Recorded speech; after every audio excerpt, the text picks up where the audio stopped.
Hello दोस्तों, मेरा नाम राजेश है और मैं उत्तर प्रदेश के एक छोटे से गांव का रहने वाला हूं। आज मैं जो घटना आपको सुनाने वाला हूं, यह घटना मेरे साथ आज से लगभग 8 साल पहले घटी थी। वो बारिश का समय था और वो रात मेरे लिए बहुत ही डरावनी थी। तो फिर चलिए शुरू करते हैं हमारी आज की इस कहानी को। दरअसल मैं यहाँ अपने पास के इस शहर में सब्जियां बेचता हूँ।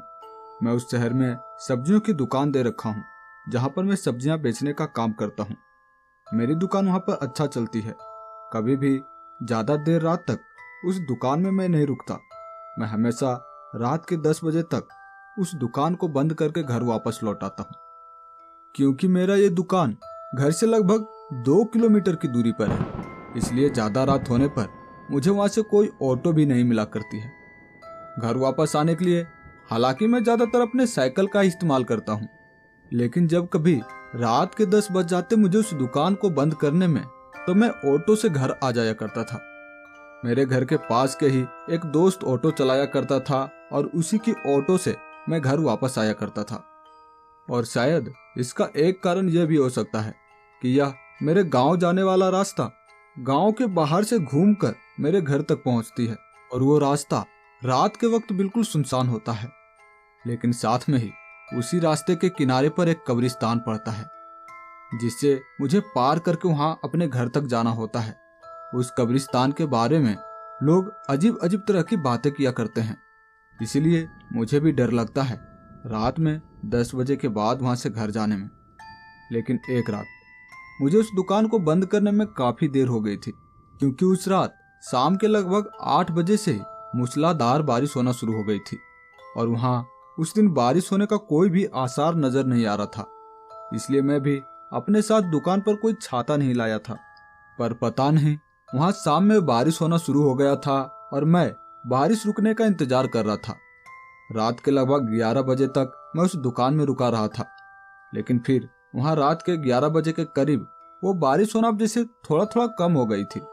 इसलिए मैं भी अब अपने दुकान का शटर बंद किया, उसको अच्छे से लॉक किया और उसके बाद अपना साइकिल उठाकर निकल पड़ा था अपने उस घर जाने वाले रास्ते की ओर।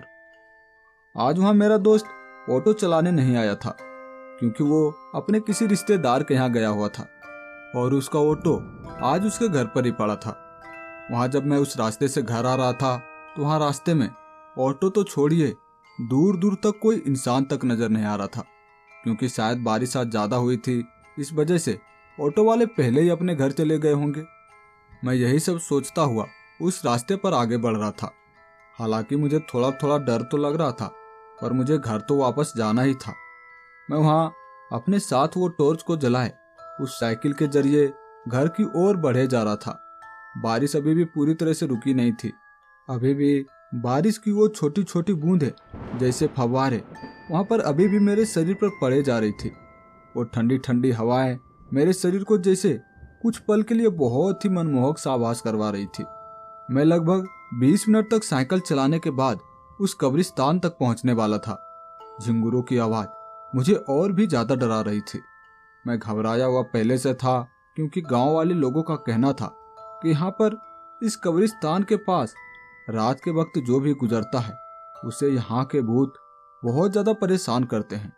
हालांकि वो किसी को मारते नहीं हैं, लेकिन वो परेशान बहुत ज्यादा करते हैं। यही सब सोचकर मुझे अब बहुत ज्यादा डर लग रहा था। मैं कुछ ही देर बाद उस कब्रिस्तान के पास पहुंचा और जल्दी जल्दी अपना उस साइकिल का पैडल मारने लगा। तभी मेरी आंख जैसे कुछ पल के लिए बंद हो गई। मुझे ऐसा लगा कि मैं साइकिल समेत वहां उस जमीन पर गिर पड़ा हूं। लेकिन तभी मैंने देखा कि मैं तो अभी भी अपने उस साइकिल पर ही था, उसी रास्ते पर घर की ओर आगे बढ़े जा रहा था। कुछ ही देर बाद मैं अपने घर पहुंचा और वहां मैंने खाना निकाल कर खाया। उसके बाद मैं सोने के लिए अपने कमरे में चला गया।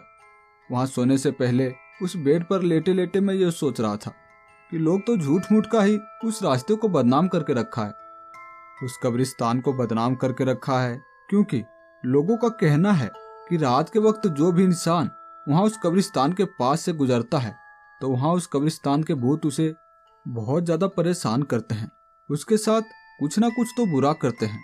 पर मैं भी तो इतनी रात गए इस रास्ते से वापस आया हूँ, मुझे तो कुछ भी नहीं हुआ। यहाँ ये सब सोचते सोचते अब मेरी आंख लगना शुरू हो गई थी। कुछ ही देर में मेरी आंख पूरी तरह से लग गई और लगभग 1 मिनट के बाद ही मेरी आंख खुली। और उसके बाद जो मैंने नज़ारा देखा था, उसे देखकर मैं बिल्कुल सन्न सा हो गया था। मुझे अपनी आंखों पर भरोसा ही नहीं हो पा रहा था, क्योंकि मेरे सामने वो वही कब्रिस्तान था और वहाँ मैं जमीन पर पड़ा था। मेरे कपड़े कीचड़ में गंदे हो गए थे और वो साइकिल भी मेरे पास ही नीचे गिरा पड़ा था। मुझे ऐसा लग रहा था कि यह सब बस एक सपना है, क्योंकि अभी तो मैं अपने घर गया था, वहाँ पे खाना खाया था, बेड पर सोया था। फिर मैं यहाँ पे अचानक कैसे आ सकता हूँ? यकीनन यह कोई मेरा सपना ही होगा। मैं वहाँ अपने शरीर में चूंटियां काट कर देखने लगा था, लेकिन मुझे चूंटियां काटने के दर्द का एहसास हो रहा था। हो सकता है कहीं मैं शायद यहाँ पे सच में तो नहीं फंस चुका हूँ। अगर ये सच हुआ तो मैं यहाँ इस कब्रिस्तान के भूतों के फेर में बहुत बुरी तरह से फंसा हूँ। मुझे यहाँ जल्दी से जल्द भागना होगा। मैंने वहाँ नीचे पड़ी वो साइकिल उठाई और वहाँ से भागने लगा। उसी रास्ते पर मैं जोर जोर से पैडल मार रहा था, उसी साइकिल का, पर वो साइकिल आगे बढ़ ही नहीं रही थी। उस साइकिल के दोनों चक्के घूम तो रहे थे, पर वो साइकिल आगे बढ़ नहीं पा रही थी। मुझे ऐसा लग रहा था जैसे कोई उस साइकिल को पीछे से पकड़ रखा हो।